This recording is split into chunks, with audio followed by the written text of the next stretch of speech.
아멘. 우리 말은 존칭어와 하대어가 구별이 되어 있기 때문에 존칭어로 표기가 되고 진술되면은 그 존재가 어떤 존재인가 하는 것을 상당히 명확하게 알 수가 있습니다. 반면에 그 존칭어 없이 그냥 더 위에 사람이든 아래 사람이든 구별 없이 쓸 때는 그런 것을 구별하기가 애매하게 되죠. 따라서 히브리 말 또는 헬라 말은 우리말과 다르게 직접 존칭어를 쓰지 않기 때문에 우리말로 번역을 할 때는 번역하는 사람의 신학에 따라서 존칭어로 번역을 하든가 그냥 하대어로 번역하든가 달라지게 되는데 아주 이상하게 바뀔 수도 있습니다. 오늘 본문에 보시면은 천사도 나오고 마귀 사탄도 나오는 것을 보실 수가 있는데요. 대부분의 마귀 사탄들의 역사를 할 때에 고린도후서 11장 말씀처럼 광명의 사자로 자신을 가장해서 나와서 역사하기 때문에 그 말이 마귀에게서부터 나온 것인지 하나님이 보낸 천사가 전해주는 말인지 구별하기가 어려워집니다. 그래서 예수님도 우리의 삶의 본이 되게 사시기 위하여서 30년 사생애를 사시고 그 다음에 공생애를 3년 반 동안 사시는데 이 공생애 3년 반을 사시기 위하여 3장 끝부분에 요한으로부터 물침례를 받으시고 오늘 본문 4장에서 40일 동안 금식 기도를 하신 뒤에 곧바로 마귀가 와서 예수님을 시험하는 것으로 기록이 되어 있습니다. 마태가 이 시험이 마귀로부터 왔다는 것을 알게 된 것은 예수님이 마지막에 사탄아 물러가라 이런 말씀으로 이 시험을 이기셨으니까 마태복음을 기록할 때는 사탄이라고 기록할 수가 있을 겁니다. 그러나 대부분의 사람이나 또 시험을 이때 받으시던 예수님, 이 예수님도 광명의 천사가 하나님으로부터 보내심을 받고 와서 얘기를 하는지 아니면 마귀가 하는지는 얼마 후에야 명확하게 아시게 되고 그렇게 함으로써 이 마귀가 이렇게 인간들을 시험하니까 너희들도 이것이 하나님께로부터 온 것인지 아니면은 마귀가 가장한 것인지 말씀으로 잘 구별해서 영적 전쟁에 승리하는 2015년이 되어라 이렇게 가르쳐 주시는 줄로 믿습니다. 그래서 예수님한테 천사가 와가지고 내가 하나님의 아들이거든 이렇게 내가라고 말하든가 아니면은 당신이라고 말하든가 이 부르는 호칭이 어떻게 달라지느냐에 따라서 그 시험을 받을 때에 이런 시험이 성도들에게도 온다 하는 것을 이해하는 데에 어느 정도 차이를 갖게 된다는 사실을 염두에 두시기 바랍니다. 다시 말하자면은 하나님이 보낸 천사들은 하나님의 아들 예수님한테 내가 이런 표현은 안 쓰게 되어 있습니다. 왜냐하면은 하나님은 하나님의 아들들을 섬기라고 모든 천사들을 보냈기 때문에 종이 주인 보고 내가라고 하면은 어떻게 됩니까? 이놈이 반역하고 있구나. 대부분 알 수가 있잖아요. 그래서 원래는 당신이 하나님의 아들이거든 이 돌들을 명하여서 떡이 되게 하십시오. 당신이 40일 동안 금식 기도를 하셨으니까 하나님의 아들로서 믿음도 충만한 이때에 얼마든지 가능한 일 아닙니까? 당신의 육체를 위하여서 이렇게 당신의 능력을 쓰십시오. 이러한 시험을 했다는 말입니다. 아멘. 그래서 당신의 능력을 가지고 당신의 육체를 위하여 이렇게 하십시오라는 권고를 들을 때에 우리는 어떻게 해야 되겠습니까? 시편 말씀에 하나님께서 복을 주신 사람들은 악인의 꾀를 쫓지 않는다. 그런 말씀을 하셨는데 이 권고하는 자가 시험을 하는 것인지 나를 위하여서 권고하는 것인지 뭘로 알 수 있겠습니까? 일단 하나님의 말씀을 가지고 하나님께서 이 육체를 위하여서 먹는 떡보다도 영혼을 위하여서 먹는 떡을 더 중시하라고 하셨다. 내 아버지께서 그렇게 말씀하신 것은 내가 하나님의 아들이기 때문에 육신의 떡보다도 사람의 아들로서 먹어야 하는 육신의 떡보다도 하나님의 아들로서 먹어야 하는 이 영혼의 떡을 나는 더 사모하고 먹기를 원한다. 이렇게 대답할 수가 있는 것인 줄로 압니다. 아멘. 오늘은 예수님의 사생애와 공생애에 대해서 생각을 하시면서 우리의 삶이 예수님처럼 이렇게 세상에서 보통 사람들과 똑같이 살아갔던 그런 삶의 흔적 같았는데 결과적으로 주님 앞에 섰을 때는 이것이 하나님을 위하여 그 나라를 위하여 그 의를 위하여 살 수 있는 삶이 될 수 있다고 하는 비결을 말씀드리려고 하는 것입니다. 그래서 사는 모든 삶 가운데서 하나도 헛되지 않고 주님 앞에 섰을 때에 칭찬과 상을 많이 받을 수 있는 우리 모든 성도님들 되시기를 예수님의 이름으로 축원합니다. 예수님은 누가복음의 기록에 보면은 30세쯤 되셨을 때에 침례요한한테 침례를 받음으로 공적 삶을 시작하셨다라고 말씀합니다. 그러나 그의 30세 되는 공적 삶은 율법에서 기름 부음 받은 자, 제사장이 되기 위해서 또는 왕이나 선지자가 되기 위해서 채워야 할 나이였습니다. 그분이 30세부터 사실 공생애를 사신 것이 아니라 1살부터 30세 때까지 하나님의 말씀에 준해서 하나도 흠없는 삶을 사셨기 때문에 비로소 하나님이 모든 사람들의 죄를 그의 어깨 위에 얹어서 세상 죄를 지고 갈 어린 양으로 준비를 시킨 삶이었다는 겁니다. 그건 역시 하나님께서 우리를 위하여서 공적인 삶을 준비케 하는 아주 중요한 기간들이었던 것을 볼 수 있습니다. 그런데 우리가 그분의 그런 사생애가 진짜 온 인류가 수천 년 동안 그들의 가지고 있던 모든 문제를 해결받을 수 있는 공생애로 마무리될 수 있게 하기 위해서는 오늘 이 본문 말씀에서부터 나타나는 중요한 일들을 하심으로써 바로 우리 2000년 교회 역사에서 모든 믿는 사람들을 위한 하나님의 은혜를 주시는 통로와 열쇠가 되시고 씨가 되셨을 뿐만 아니라 아담으로부터 마지막 아담에게 이르기까지 모든 인류가 복을 받을 수 있는 씨가 되신 줄로 믿습니다.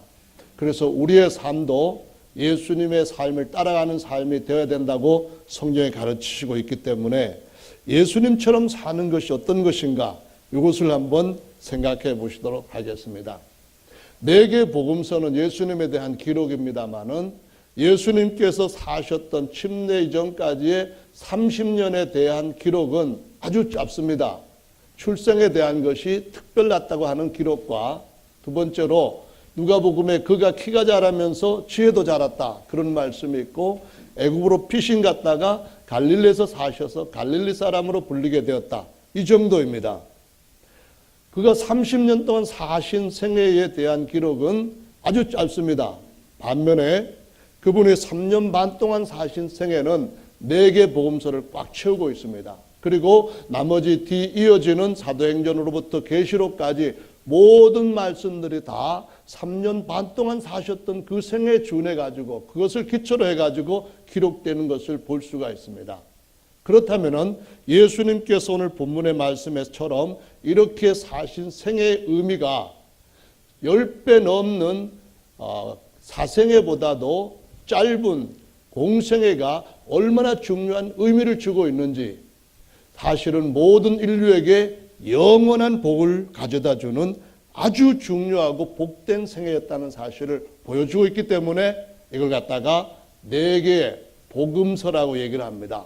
복음, 좋은 소식을 알려주는 그러한 기록들이라는 말씀이죠. 따라서 저와 여러분들도 주님을 뒤따라가는 사람들이지 않습니까? 팔로라고 하는 말을 요즘 많이 씁니다. 예를 들어서 뭐 SNS에서 뭐 이런 거 하면은 그 뒤에 댓글 따라하는 붙이는 그런 사람들이 엄청 많이 있지요. 그 사람의 견해에 대해서 좋다고 하고 퍼뜨리는 사람들 요즘은 굉장한 영향을 끼칩니다. 팔로라고 하는 단어를 쓰는데 우리는 예수님을 따라가는 사람들입니다. 그분이 먼저 우리와 비슷한 삶을 사시면서 앞서가셨기 때문에 뒤따라가는 사람이죠. 뿐만 아니라 그분이 세상 끝날 때까지 영으로 우리와 함께 하시기 때문에 우리는 그와 함께 걷는 동행자라고 말씀하시고 있습니다. 동행자라고 한다면 그분이 가셨던 그 길을, 그 발자취를 따라갈 때에 그분이 이른 곳에 갈 수 있고 그 모든 삶의 여정에서 그분처럼 승리할 수가 있게 될 줄로 믿습니다. 아멘. 근데 그 생애에서 이 3년 반, 이 생애가 그만큼 중요하다는 말씀입니다. 그러면은 예수님이 오늘 본문에서 말씀하신 것처럼 공생애를 시작하시면서 승리하는 첫걸음을 어떻게 내디셨는가요? 말씀에서 보실 수 있는 것처럼 40일 동안 금식하신 후에 이 공생애를 시작하셨다고 기록하고 있습니다. 그래서 이번 주간에 금식 기도를 시킨 우리 기도국장님 복 많이 받으시기를 바랍니다. 기도국장님 오늘 금식하셨어요? 어제부터 오셔가지고 기도하시고 또 식사 안 하실 분들은 그래도 점심시간에 식사하시라고 식사 당번까지 열심히 하시느라고 콩나물도 주문하시고 하셨는데 오늘 식사하시는 분들도 어쨌든 복 받으시고 2015년은 더 크게 승리하시는 해가 되시기를 바랍니다. 예수님은 성경에 여러 군데에서 증거하고 있는 것처럼 죄가 없는 분이셨습니다. 그는 죽을 죄는 고사하고 사람들 앞에 거짓말이나 또는 어떤 흠잡을 수 있는 그런 흠결이 있는 삶을 사신 분이 아닙니다. 태어나서부터 돌아가실 때까지 그분은 정말 하나님의 말씀에 흠과 티가 없이 정결하게 사신 분이셨습니다. 이제 그런 분은 사실 금식 기도해서 뭐 하나님 앞에 어떤 은혜를 받고 우리처럼 하나님이 도와주시는 손길 아래에서 살아가야 될 필요를 느낄 만한 그런 분은 아닌 것처럼 여겨집니다. 사실 그분은 우리와 다르게 하나님으로부터 태어나신 독생자이셨다고 말씀하십니다. 하나님의 독생자에 대해서 골로새서 1장 15절 17절의 말씀 보면은 만유보다 먼저 나시고 모든 것들을 발 아래 두는 모든 것 위에서 나셨다고 말씀합니다. 그런 분이 하나님으로부터 모든 것을 받았다고 말씀합니다. 마태복음 11장의 말씀 보면은 아버지께서 아버지의 모든 것을 나에게 주셨으니 아버지와 아들의 소원대로 계시를 받는 자 외에는 아들을 아는 자가 없다는 말씀하십니다.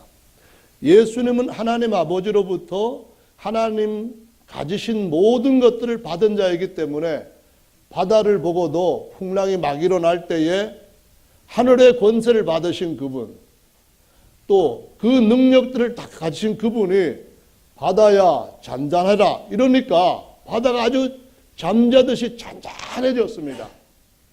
마태복음 28장에서도 주님 말씀하시기를 하늘과 땅의 모든 권세를 내게 주셨으니 그러므로 너희는 모든 족속으로 제자를 삼아 이렇게 말씀합니다. 하늘의 권세와 땅의 권세를 가지고 계시는 분, 그 세상에 하나님이 주신 법칙들을 다 주관할 수 있는 권능을 가지신 분, 그분이 바람아 잠잠하라 하면은 잠잠하게 될 수밖에 없는 줄로 믿습니다. 아멘. 떡이 오병이의 기적에서 계속해서 일어날 수 있는 그것도 하나님께서 하늘의 권세와 땅의 권세를 다 아들에게 주셨기 때문에 얼마든지 가능한 일이라는 말씀입니다. 아멘. 우리가 살고 있는 이 세상의 법칙을 주관하실 수 있는 분, 그 법칙을 지으신 그 하나님께서 그 법칙을 마음대로 새롭게 하실 수 있는 권세까지 아들에게 주셨기 때문에 이 아들은 사실상 하나님 아버지로부터 모든 것을 물려받은 만유의 후사라고 말씀을 하시는 겁니다. 그런 분인데도 불구하고 무엇을 하셨다고요? 40일 동안 금식을 하셨습니다. 왜 그분이 금식을 하셨습니까? 금식을 하는 것은 그분에게 어떤 의미가 있고 또 우리에게는 어떤 의미가 있는 것인가요? 그분은 우리의 삶을 앞에서 인도하시기 위하여서 그분이 친히 우리와 같이 약한 육체를 입고 이 세상에 찾아오셨다는 것입니다. 우리와 똑같이 배고픔을 느끼고 피곤함을 느끼고 때로는 피곤하셨기 때문에 고무를 베고 배 위에서도 잠을 자야 할 만큼 약한 육체를 입고 이 세상에 오셨다는 것입니다. 약한 육체이기 때문에 높은 곳에서 뛰어내리면은 깨어지고 아플 수가 있다는 것입니다. 약한 육체를 가지고 있었기 때문에 우리가 시험 받는 것을 그분이 다 똑같이 시험을 받으셨으되 그분한테 죄는 없는 항상 시험에서 이긴 분이라고 말씀하시고 있습니다. 그래서 그분이 하나님의 아들일 때는 정체가 드러난 귀신들이 벌벌벌벌 떨고 도망가기에 바쁩니다. 내 이름이 뭐냐? 귀신에게 주님이 물었을 때에 하나님의 아들이여 당신이 아직까지 시간이 되기도 전에 우리를 무저경에 집어쳐놓으려고 오셨습니까? 제발 우리를 그렇게 해주지 마시고 저 돼지떼에게라도 들어가게 허락해 주십시오. 이렇게 하면서 귀신들이 벌벌 떠는 것을 볼 수 있습니다. 그럴지라도 그분은 약한 우리와 같은 육체를 입으신 것은 우리와 같이 승리하는 삶에 앞에 걸어가시는 인도자가 되시기 위함인 줄로 믿으시기 바랍니다. 그래서 우리가 그분의 발걸음만 따라간다면 반드시 승리할 수가 있는 것입니다. 왜냐하면 앞서가신 그 길이 승리한 길이고 우리가 가는 길 때로는 굽어 보이고 때로는 그 길에 울퉁불퉁해서 깊은 골짜기를 들어가는 것 같고 헐떡이는 산 높은 그런 등성이를 오르는 것 같은 그런 삶을 살 때가 있기는 하지만은 여전히 우리가 승리할 수 있는 것은 그분이 우리를 팔로가 되게 하신 것뿐만 아니라 함께 걷는 동행자가 되어주셨기 때문인 줄로 믿으시기 바랍니다. 그분이 진짜 선한 목자가 되셔서 아무런 능력도 없고 지혜도 없고 뿔도 없고 이빨도 없고 발톱도 없는 양으로 비유된 우리를 인도에 가시되 푸른 초장과 맑은 시냇물가로 인도에 가시는 줄로 믿습니다.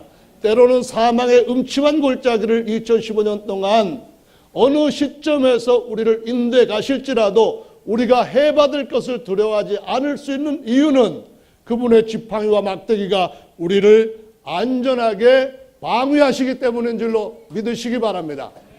그분의 인도하심을 따르면 기쁨이 있습니다. 그분의 인도하심을 따른다면 껌껌한 인생의 밤이라고 여겨지는 그때에도 소망이 넘치게 될 수 있고 평안함을 지킬 수가 있는 줄로 믿으시기 바랍니다. 그러한 저와 여러분들이 되시기를 바랍니다. 그 길을 주께서 우리에게 오늘 이 본문에서 보여주시는 것처럼 시험을 받으시면서 이전에 40일 동안 금식 기도를 하심으로 극도로 자기 자신을 약하게 하신 후에 시험을 받으심으로 시작하신 것을 보실 수가 있습니다. 그 시험에서 예수님은 3번의 시험을 3번 다 말씀에 기록된 대로 기록되었으되 라고 대답하시면서 이기신 것을 볼 수 있는데요. 주님이 승리하신 비결을 딱 한마디로 말씀을 드리자면은 기도와 말씀, 이것을 우리가 똑같이 균형 있게 이것을 빼앗기지 않고 우리의 삶의 기본으로 여기고 살아갈 수 있다고 한다면은 2015년은 우리가 할 수 있는 능력이 바닥에 이르렀다 할지라도 주님께서 도와주시는 능력 속에서 승리할 수 있는 줄로 믿으시기 바랍니다. 가장 강한 자가 우리를 시험하고 우리를 넘어뜨리게 하는 그와 같은 때라도 우리가 가장 약해진 그와 같은 상황 속에서도 여전히 승리할 수 있는 줄로 믿으시기를 예수님의 이름으로 축원합니다. 아멘. 기도, 그냥 보통으로 하는 기도도 있고 자기 자신을 더 낮춤으로 하나님 앞에 더 간절하게 하나님을 사모하며 하나님을 신뢰하는 기도도 있습니다. 기도를 할 때 주님 앞에 더 그 속 깊이에서부터 하나님을 찾는 그런 기도도 있고 늘 묵상 가운데서 하나님의 생각에 우리 생각을 맞추는 무시로 성령 안에서 하는 기도도 있습니다. 그런데 오늘 본문에 예수께서 보여주신 기도는 40일 동안 금식하는 기도였습니다. 인간의 육체의 아주 가장 약한 부분까지 이르도록 약화시키시고 반면에 그 약해진 곳에 하나님께서 약함을 채워주시도록 사모하는 기도가 바로 금식 기도라고 말씀을 하십니다.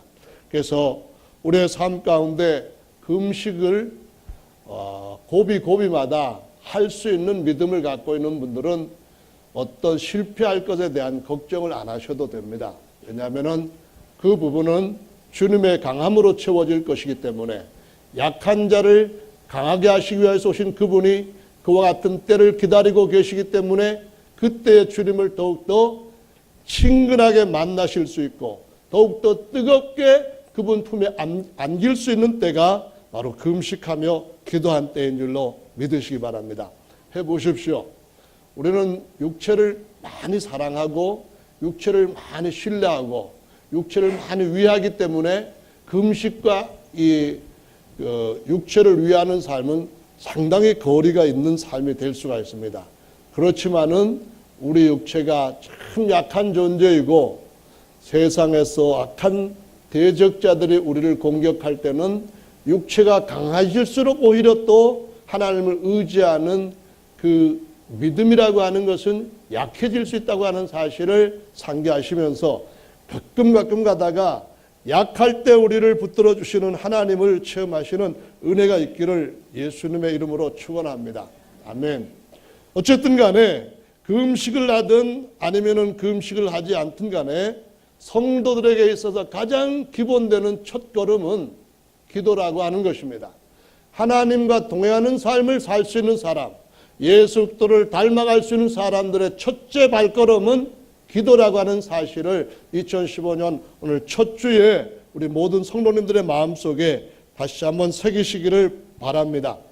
창세기 4장 말씀 25절부터 26절을 보시면은 아담이 낳은 후손들 중에 두 종류의 사람으로 갈라지는 것을 보실 수가 있습니다.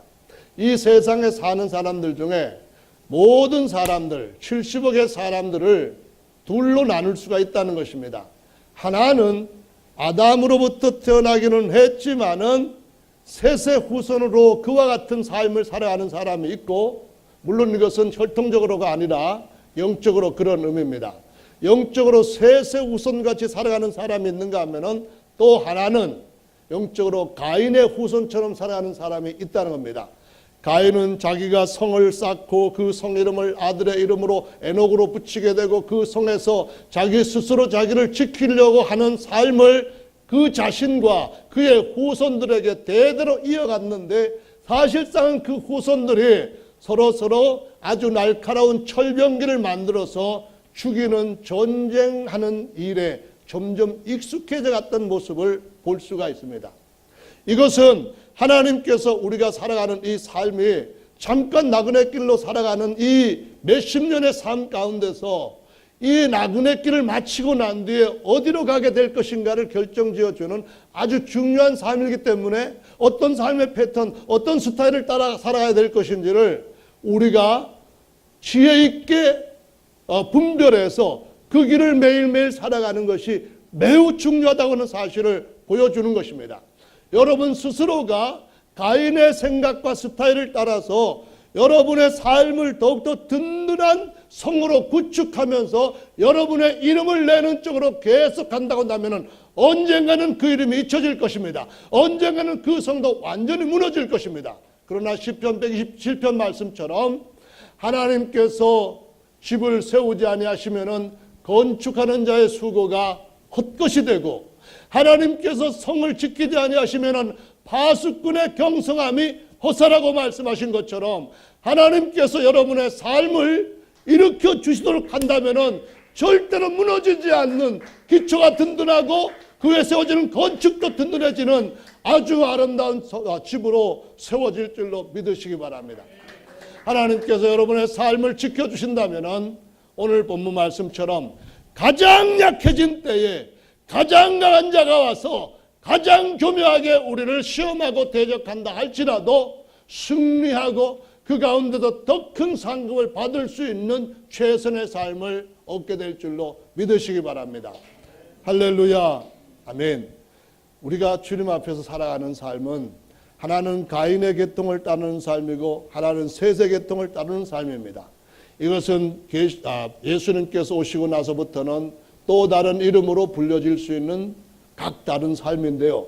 하나는 하나님의 아들 신분으로 살아가는 삶이고 하나는 사람의 아들 신분으로 살다가 결국은 소망 없이 마치는 삶이라고 말씀하고 있습니다. 하나님의 아들로 살아가는 삶, 그것이 바로 예수께서 사람의 아들로서는 40일 동안 금식함으로 완전하게 약해지셨지만 하나님의 아들이거든 이렇게 하라 할 때에 하나님의 아들은 이렇게 사는 거야 하고 말할 수 있는 삶인 줄로 믿으시기 바랍니다.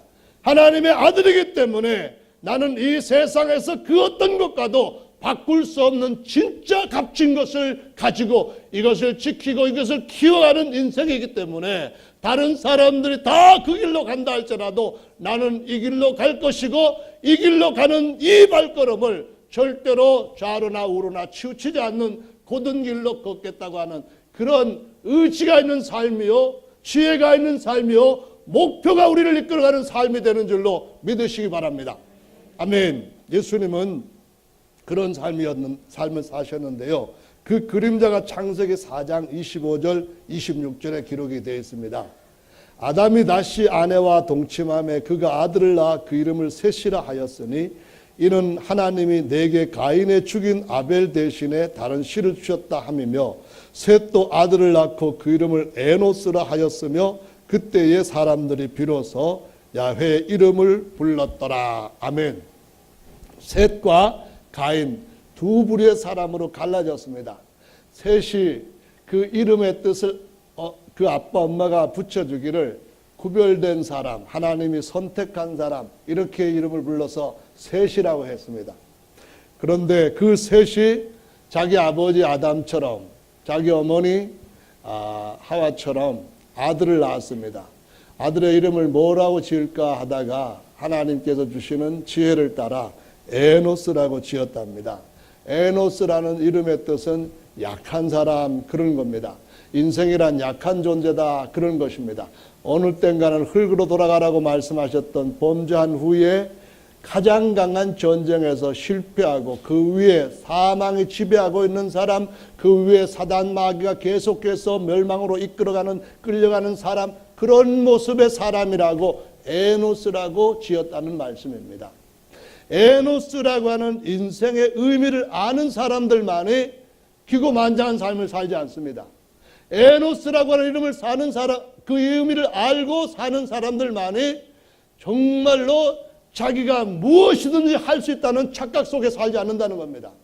너무나 많은 사람들의 20대, 30대는 저희가 노력하고 애쓰면 저희가 갖고 있는 그 지혜와 능력을 따라서 뭐든지 할 수 있다고 생각합니다. 세운 목표가 중요하지 그 목표대로 다 될 것이라고 하는 그런 삶을 살아갑니다.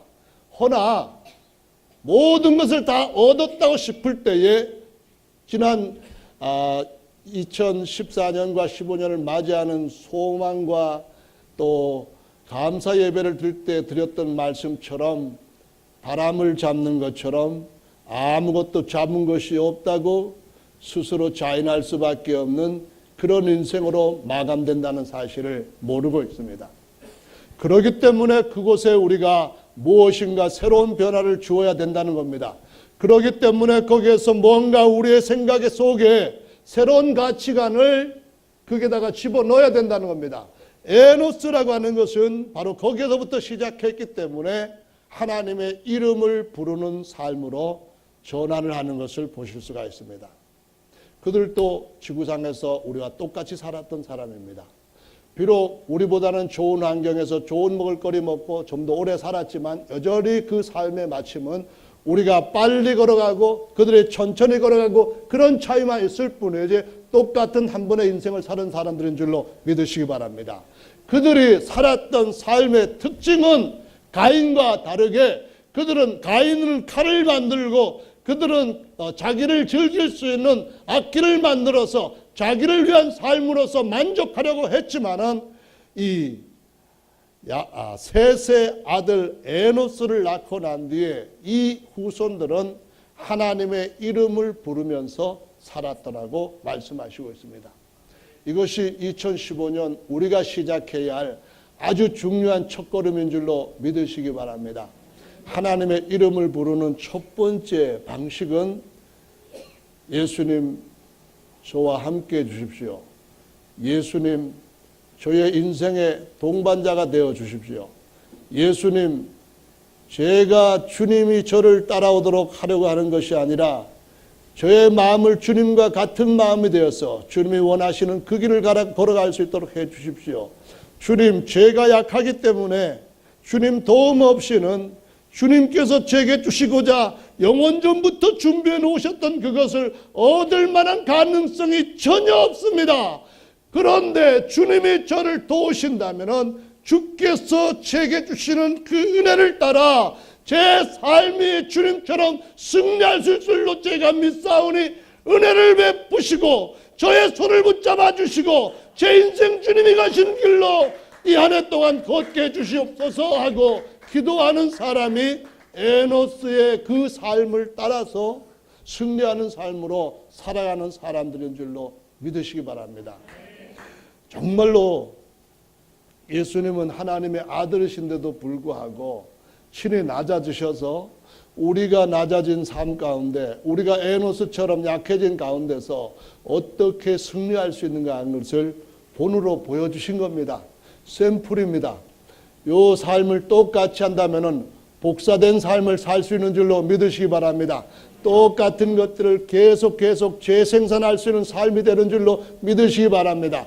하나님이 씨를 심으면 똑같은 씨가 열매를 똑같이 맺는 것처럼 이 말씀의 씨를 그대로 따라가는 사람들, 그 말씀의 씨를 그 심령 속에 심은 사람들은 똑같이 하나님의 씨인 예수처럼 하나님의 아들로 하나님의 씨로 하나님의 자손으로 승리할 수 있는 삶을 살 수 있게 되는 줄로 믿으시기 바랍니다. 할렐루야. 이거 정말 중요합니다. 올 한 해 동안 여러분 기도 시간을 누군가가 어떤 환경으로 뺏으려고 할 때에 뺏기지 않으면 정말로 승리할 수가 있겠습니다. 이미 뺏긴 분이 있다고 한다면 이 시간 이후부터 기도 시간을 다시 되찾아오시기 바랍니다. 지난해 저는 정말 회개할 것 중에 하나님 앞에 정해진 기도 시간을 충분히 제대로 지키지 못해서 이런저런 것한테 뺏겨가지고 그것이 후회 막급합니다. 올해는 정말 다니엘이 그 사자굴에 굶주린 사자굴에 집어쳐 넣어지는 그러한 위협을 받을지라도 내가 30일 동안 하나님을 찾고 그 이름을 부르는 일을 절대로 빼앗기지 않겠다. 목숨은 빼앗길 수 있어도 기도 시간은 빼앗길 수 없다. 이런 다부진 마음을 갖고 오히려 승리를 얻었던 것처럼 여기 계시는 모든 분들도 기도에 승리하시는 해가 되셔야만 승리하실 수 있습니다. 기도에 승리하셔야만 우리 인생이 더욱더 놀라운 하나님의 주신 복을 진짜로 받고 누릴 수가 있습니다. 할렐루야. 아멘. 이스라엘 백성들이 애굽의 종살에서부터 나와가지고 홍해를 건너고 그 다음에 계속해서 약속의 땅으로 걸어갑니다. 홍해를 건너고 난 뒤에 바로 찾아온 것이 뭐냐 하면은 출애굽기 17장에 야훼 니시라고 하는 교훈이었습니다. 야훼 니시라고 하는 것은 무슨 얘기인가 하면은 이스라엘 백성들이 광야길을 가는데 아니 이스라엘 백성들이 그 길을 가지 못하도록 가로막는 대적이 나타났습니다. 엄청나게 강한 대적이 나타나 가지고 이스라엘을 그 자리에서 전부 다 죽여버리려고 합니다. 그때 이스라엘 백성들이 그 대적을 이기고 앞으로 찾아올 전쟁을 어떻게 하면 승리할 수 있을까 하고 배우는 지혜와 하나님이 주시는 카운셀링이 거기 있었습니다. 하나님이 주시는 아주 놀라운 비결이 거기 있었습니다. 그것이 뭔가요? 그것이 바로 출애굽기 17장 9절 말씀에서부터 보면은 이스라엘 백성들이 광야 교회를 시작하면서부터 이렇게 했더라라고 기록한 말씀이 있습니다. 사도행전 7장 38절의 말씀 보면은 그때 이스라엘 백성들의 삶을 광야 교회라고 말씀합니다. 그 광야 교회라고 하는 말씀은 예수님이 침례를 받으신 후에 사셨던 삶처럼 우리도 침례를 받음으로 그리스도인으로서 새로운 삶을 시작하고 첫 발을 내딛는 것처럼 그들의 삶이 우리의 삶의 그림이 된다는 겁니다. 그 그림을 볼 때 보이지 않던 우리의 삶 가운데서 무언가 볼 수 있는 것이 이렇게 다가온다라는 그런 말씀입니다. 거기에서 보시면은 여호수아가 가서 전쟁을 하려고 합니다.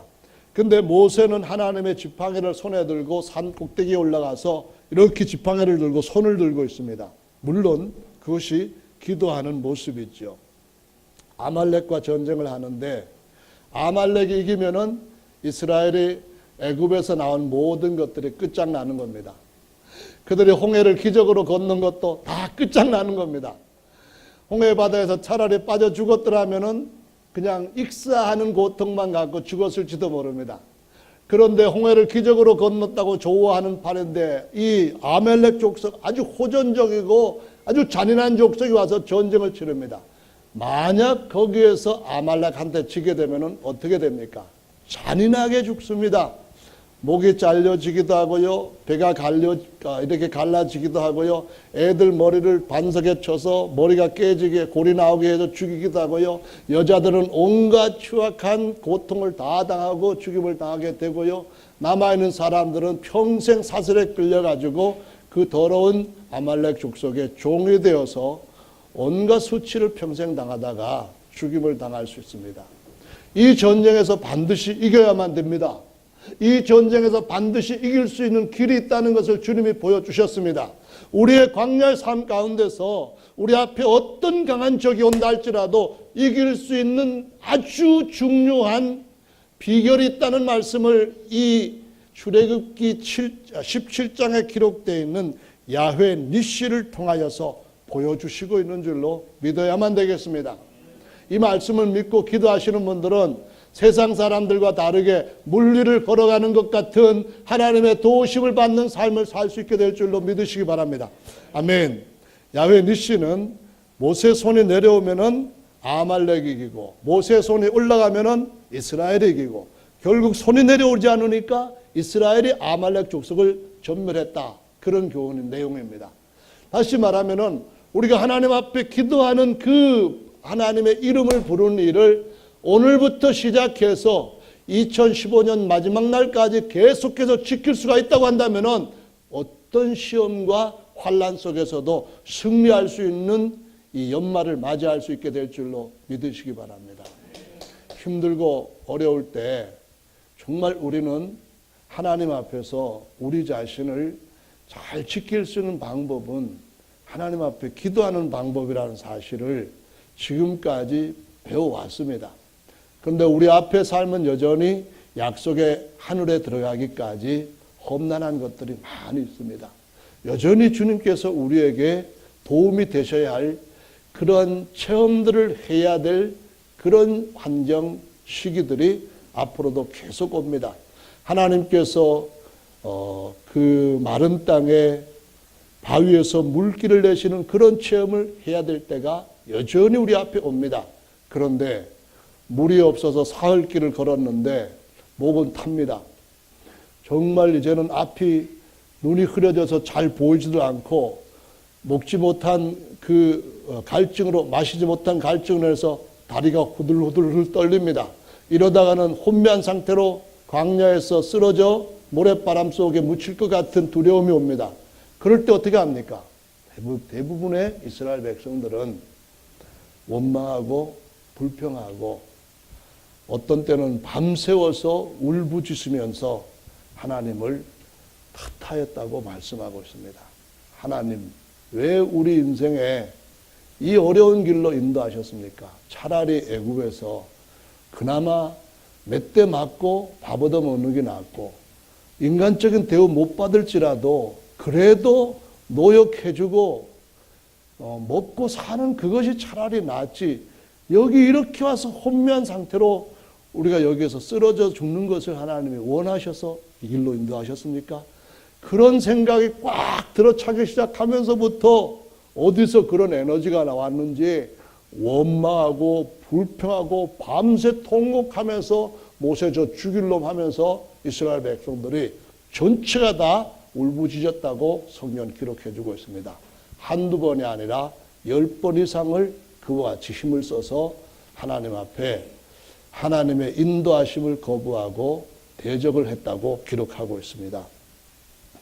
이런 일들을 주님이 막으시기 위하여서 정말 우리의 삶 가운데 첫 번째로 그분이 우리에게 주신 아주 중요한 계시는 이스라엘이 원망하고 불평함으로 말미암아 불뱀들이 나와서 사람들을 물고 독에 의해서 죽어가는 그런 환경이 열렸을 때에 하나님이 모세에게 지시한 말씀에 놋뱀을 만들어서 장대에다가 높이 들어가지고 저걸 보게 해라. 보는 사람들은 독에서부터 해독돼 가지고 제독이 되어서 살게 될 것이다 라고 말씀하셨던 걸 볼 수 있습니다. 장대 높은 데 들으라는 겁니다. 멀리서도 볼 수 있게 들으라는 겁니다. 어느 때든지 먼저 그것이 보일 수 있도록 들으라는 겁니다. 그렇게 하신 말씀을 요한복음 3장 14절, 15절, 16절에 보면은 하나님이 세상을 이처럼 사랑하사 독생자를 주셨으니 이는 저를 믿는 자마다 멸망치 않고 영생을 얻게 하려 하심이라. 그 말씀하시면서 14절에 이렇게 말합니다. 모세가 광야에서 뱀을 든 것 같이 인자도 들려야 하리니, 이런 말씀합니다. 무슨 얘기입니까? 이 말씀인즉 하나님께서 우리의 삶 가운데서 불평할 수밖에 없고 두려워할 수밖에 없고 절망적일 수밖에 없는 그런 환경이 왔을 때에 그것을 이길 수 있는 비결은 우리 입이 그 쏟아지기 쉬운 것들을 파내서 안 돼, 작년에도 안 됐고 지금까지 되는 것이 없어, 아 왜 내 인생은 저렇게 꼬이는 거야, 왜 이번에도 또 하는 일이 실패로 끝나는지 모르겠어 하면서 그냥 거기서 주저앉고 그것으로 인해 가지고 낙심하고 그것으로 인해 가지고 인생 비관하고 자기 인생 스스로 저주할 것이 아니라 주님께서 그렇게 하는 것들을 십자가에 달리심으로 뱀 달리게 하신 것처럼 그걸 보는 자들이 하나님 앞에서 새로운 힘을 얻고 생명을 얻게 할 수 있는 것처럼 바꾸어 주시는 겁니다. 그렇게 해서 하나님의 아들로 다시 태어나는 증거를 성령이 마리아의 힘을 따라 혀를 지배하시고 입술을 지배하시고 우리의 목구멍을 다 지배하셔서 예전에는 로마서 3장의 말씀처럼 그 모든 죄악의 인생들의 목구멍도 열린 무덤이고 혀도 온갖 더러운 것들을 뱉고 입술도 전부 강간 거짓말만 했던 완전히 세 가지 전부 다가 이 말을 뱉을 수 있는 이 성대에서부터 시작하는 이 발성기관 전체가 하나님 앞에 죄 가운데서 원망과 불평만 쏟아내기에 적절한 상태로 그런 도구로 쓰였던 우리들을 하나님께서 지배하셔서 하나님 앞에 기도하게 하시고 하나님 앞에 찬양하게 하시고 하나님 앞에 감사하게 하시고 하나님의 이름으로 선포하면서 잘 될 것이라고 주님께서 함께 하시기 때문에 반드시 승리할 것이라고 그렇게 시인하는 자들에게 그 열매를 먹게 하시는 것인 줄로 믿으시기 바랍니다. 광야에서 승리할 수 있는 비결은 뭡니까? 기도하는 삶인 줄로 믿으시기 바랍니다. 그렇기 때문에 주님께서 공생애를 딱 시작하시면서부터 자신의 기도, 자신의 금식기도 보여주시고 그 다음에 산에 오르셔서 사람들 많이 모였을 때 가르쳐 주신 말씀이 뭡니까? 마음에 심령이 가난한 자는 복이 있다, 이 말씀합니다. 심령 가난한 자가 누굽니까? 하나님의 복에 대해서 배고픈 사람입니다. 하나님이 주시는 은혜에 대해서 배고픈 사람입니다. 대부분의 가인의 후손들은 다 어떻게 삽니까? 대부분의 인생들은 가인의 후손처럼 사는데 어떻게 삽니까? 세상의 명예에 배고픕니다. 세상의 돈벌이에 배고픕니다. 세상에 다른 사람들로부터 인정받고자 하는 그런 열망으로 배가 고픕니다. 세상에 자기 자식들 다른 사람보다도 잘 나가는 그런 일에 배가 고픕니다. 그러나 복 받으시기 바랍니다. 진정한 복은 하나님 앞에 하나님의 것으로 배고픔을 정말 느끼는 사람이 하나님의 말씀 가지고 하나님의 진정한 복을 영원히 누릴 수 있는 복을 받게 되는 줄로 믿으시기 바랍니다. 그 복을 받을 수 있는 사람이 누굽니까? 다시 이어지는 마태복음 6장 말씀에서 주님이 이렇게 말씀합니다.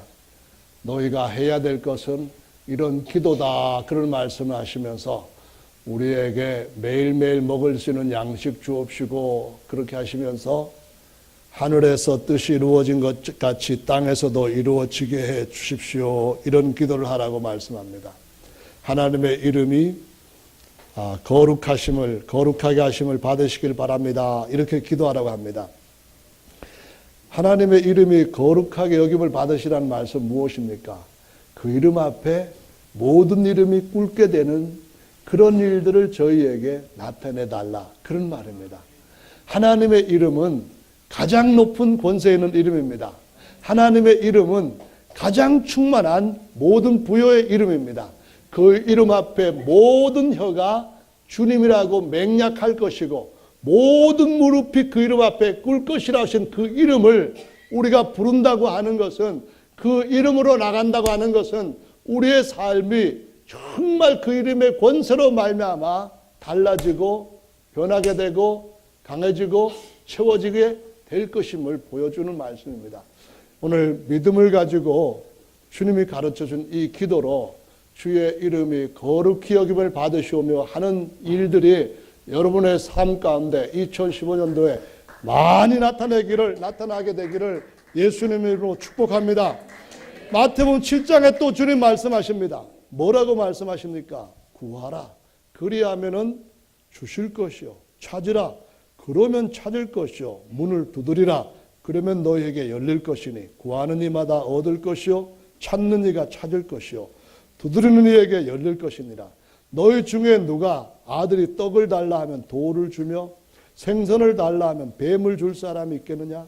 너희가 악한 자라도 좋은 것으로 자식에게 줄 알거든 하물며 하늘에 계신 너희 아버지께서 구하는 자에게 좋은 것으로 주시지 않겠느냐라고 말씀하십니다. 여러분, 우리 영혼의 아버지가 계신다는 것을 정말로 믿으십니까? 육신의 아버지가 계시는 것보다도 영혼의 아버지가 먼저 계셨습니다. 영혼의 아버지 하나님께서 아담을 지으셨기 때문에 아담이 가인을 낳고 난 뒤에 아들을 낳고 난 뒤에 이름을 가인이라고 붙였습니다. 가인이라고 하는 이름의 뜻은 내가 야훼로 말미암아 등남하였다. 그래서 붙인 이름이 가인입니다. 다시 말하면은 하나님께서 나를 지으셨을 뿐만 아니라 하나님께서 내 아들 가인도 우리 속에서 지으셨구나 하는 것을 인정하는 것이 바로 가인이라는 이름의 의미입니다. 다시 말하면은 가인이 있기 전에 아담이 있었습니다. 아니, 아담이 있기 전에 아담을 그 영을 창조하시고 그 육체를 창조하신 하나님 아버지가 계셨습니다. 그 아버지께서 아담한테 다 주셨습니다. 에덴 동산에 있는 것들 어느 것도 아담이 만든 것이 없습니다. 어느 것도 아담이 보탠 것이 없습니다. 다만 아담은 하나님의 이름을 부르면서 하나님께서 주셨던 그 모든 것들에게 이거 내가 앞으로 내 것으로 만들었다 그러면서 이름 붙이는 거였습니다. 꽃도 내 것이고 그 안에 있는 과실도 내 것이고 그 안에 있는 아름다운 모든 것들도 아름다운 지저귀는 새들도 다 내 것이다 해서 앵무새 이름 붙이고 뭐 무슨 새 이름 붙이고 참새 이름 붙이고 독수리 이름 붙이고 다 내 발밑에 있는 내 것이라고 하는 그런 이름 붙이는 걸 했습니다. 성도 여러분, 그 아담의 영혼을 지으신 분이 우리를 자기의 영으로 다시 태어나게 하신 하나님, 바로 그분 우리 아버지인 줄로 믿으시기 바랍니다. 그 아담에게 지으신 그 아들 아담에게 그 에덴 동산의 모든 것을 거저 주셨다고 하는 걸 믿으신다면은 그분이 친히 낳은 하나님의 아들된, 하나님을 아바라 부를 수 있는 아들된 우리에게, 구하는 자에게 좋은 것으로 주시지 않겠습니까? 좋은 것으로 주실 줄로 믿으시기 바랍니다. 성도 여러분, 우리가 이 믿음을 가지고 이 말씀을 먹으면서 한 해를 사신다면은 반드시 우리의 삶은 2014년보다 다른 삶으로 주님 앞에 복을 누리게 될 줄로 믿으시기 바랍니다. 아멘. 여러분, 말씀을 더 이해하시고 붙드시기 바랍니다. 여러분, 하나님 앞에 그 아름다운 이름을 부르면서 더 가까운 친구가 되시는 2015년이 되시기를 바랍니다. 6페이지까지 말씀을 드리려고 하는데요. 근데 제가 시간이 다 됐기 때문에 오전에는 마무리를 하고 기도하는 시간으로 같이 주님 앞에 드리도록 하겠습니다. 성도 여러분, 앞으로 나오셔서 2015년을 기도로 시작해서 주의 이름을 부르는 기도로 마지막을 장식하겠다. 이런 결심을 가지고 주님 이 일을 할 수 있도록 힘주십시오. 이렇게 기도하시는 함께